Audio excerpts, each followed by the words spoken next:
Hey, welcome to Acres of Faith Homestead. It's a warm day today. We've had a really beautiful week of like 80s, lower 80s, even in the 70s. Incredible.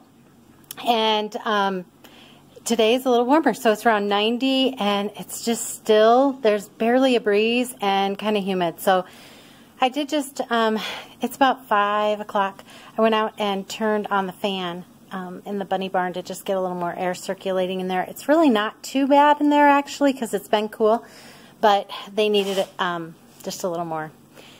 So I did that, but the reason that I grabbed the camera is that I wanted to show you an experiment, and I'm going to show you how to make it.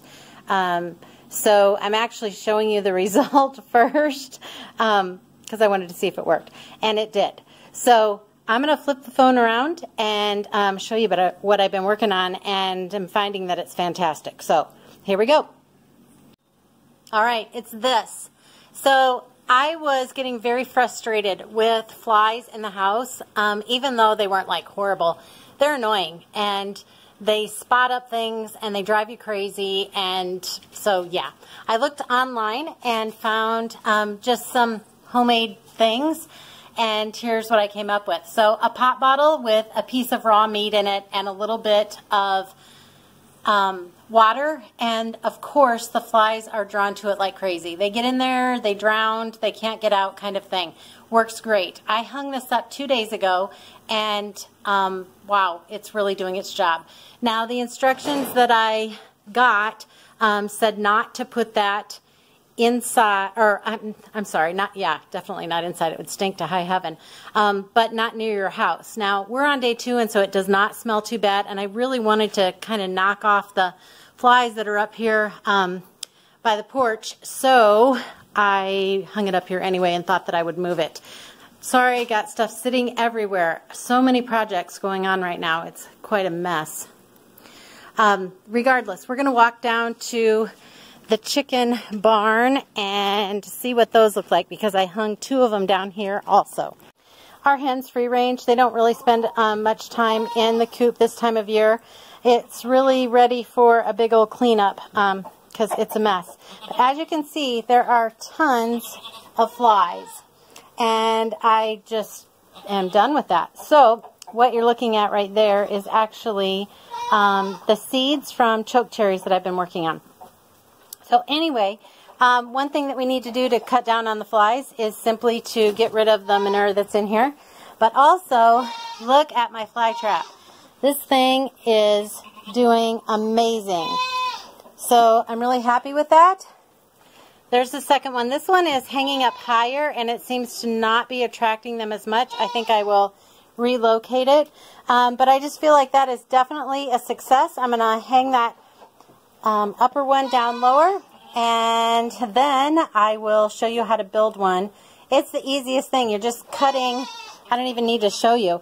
You just cut the pop bottle in, you know, right up here, flip it over, and then sit it down inside itself and tape it. I taped it so that they couldn't get out. You add a piece of meat before you put the top on it, and a little bit of liquid so that they drowned. That's it. At this point, they do not smell. They probably will in a couple days, but I will pitch them, put them on the burn pile before that happens, so I don't really want to smell rotten meat. But yeah, so I can definitely tell it's cutting down on the flies, which is fabulous, because as you can see, there are plenty of them, and that's just gross. And it's not sanitary. So that's the plan, and I think that's it. Back in the house from showing you the fly traps. There's one other thing that I do in the house that helps keep down any flies that do come in, and so I'm going to walk into the kitchen and show you that. But as I do, I wanted to, I guess, reveal the biggest issue that we have with the homemade fly trap, and that is simply that we don't have pop bottles around here. We don't drink pop, and we really don't like buy bottled water unless we happen to be caught off guard somewhere and are thirsty. But most of the time we carry a water bottle with us. The last few days or I shouldn't say the last few days, but like a week ago when it was during the fair, it was super hot. And so we did accumulate a few Gatorade bottles from being away from home. Excuse me, being away from home. And so that's what I turned into the fly traps. So probably my biggest obstacle on continuing with the homemade fly trap is that I'm going to have to come up with a way to find some bottles. That's okay. I'm sure I can find some somewhere. All right, now as I flip the camera around, I just want to show you what else I do, the one other thing that I do besides the fly swatter to keep the flies out of the house. So here we go. All right, today's a jelly making day. So I've got dishes here that I'm in the process of washing, and there's my pectin, and I'm weighing that out so that I make sure I have an accurate amount. As I've said to you before, when I'm working in the kitchen, a lot of times I have YouTube on and I'm listening to other homesteaders and that sort of thing. So at the moment, I'm listening to Justin Rhodes, and that's just a fabulous channel. So if you have an opportunity to watch them do, another favorite of mine is Homesteading Family and Roots and Refuge. Oh my gosh, love, love, love. Okay, so anyway, Living Traditions is also one of my top 3 for sure. So again, you're getting in a messy kitchen, but here's where we live. I do a lot of work here at this little table. I use a vinyl tablecloth so I can just wipe it off. I love that. And even though it's 6 o'clock at night at this point, I'm still drinking iced coffee. So yeah, I'll be up late, I'm sure.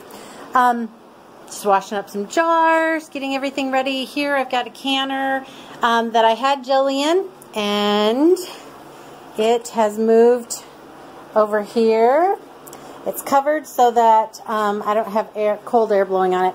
And then that's hot, hot, hot, hot. I've got choke cherries that are just simmering in these 2 pots, and I will hang them like I've shown you to do in previous videos.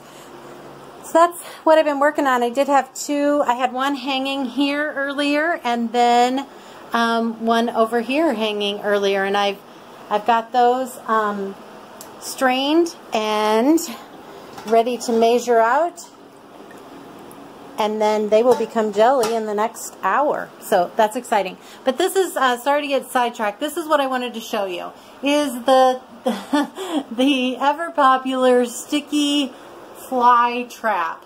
I like to hang one above my sink. I'm very short and there's nothing that I'm reaching for there, so I don't get it in my hair or anything like that. And then at night, I flip on the light. By doing that, it attracts the flies and they're just like gone then.